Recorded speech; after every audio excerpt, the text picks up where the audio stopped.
There are some big changes coming to the LSAT later this year, most importantly, the removal of the logic game section after the June LSAT.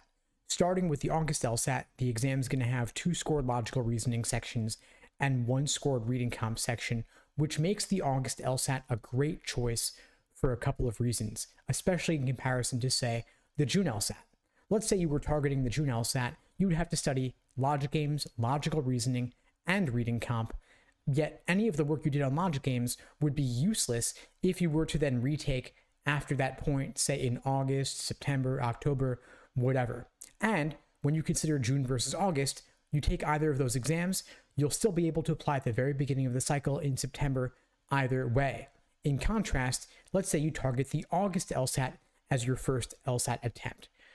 In that case, you're only going to have to study logical reasoning and reading comp. You'll be able to narrow your focus to studying only 2 sections of the LSAT rather than 3, and you'll still be able to apply in September when applications open. Plus, if you need to retake, all the work that you had done on logical reasoning and reading comp will still apply and carry over to any of your retake dates going forward. And you'll probably be a lot better at logical reasoning than you would have if you had to divide your study time between games, reasoning, and reading comp. Now, any study time you devote to logical reasoning will be doubled in value because the gains will apply across 2 scored sections of the LSAT rather than only 1. Of course, you could target the April LSAT with logic games, then retake it in June, but of course there's not nearly as much time to prep for the April LSAT as there would be to prep for the August LSAT, and law schools will not care which version of the LSAT you took with logic games or without logic games. It's all the same to them. They just care about that score out of 180, and they never see the breakdown of how you did on each individual LSAT section, nor do they really care because they are not evaluated based on how you do on games versus reasoning versus reading comp. They are only evaluated on that magic score out of 180, which is forwarded to the American Bar Association, which in turn is where US News pulls their data from for the ever important US News Law School rankings. It's also worth noting that the students who do the best on the LSAT are the ones who put in the time.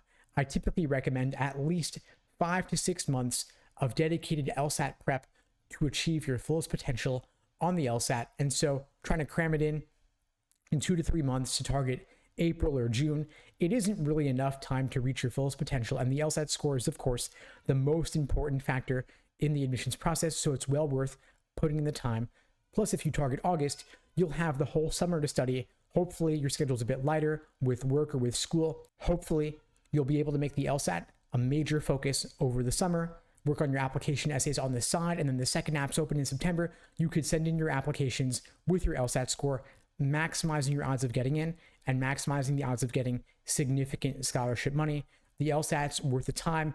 It's worth sacrificing your summer if you have to. Maybe you bring some LSAT books to the beach. Maybe you bring them to the park, but at least you won't be spending the time doing logic games. You'll be spending it on reasoning and reading comp instead. A lot of folks are wondering, is logical reasoning going to be harder once they remove the logic game section to balance things out in some way? And the answer is yes and no. LSAT is not going to introduce some radical new bizarre question type into the logical reasoning section, but they are going to make some more subtle shifts in the focus of the section.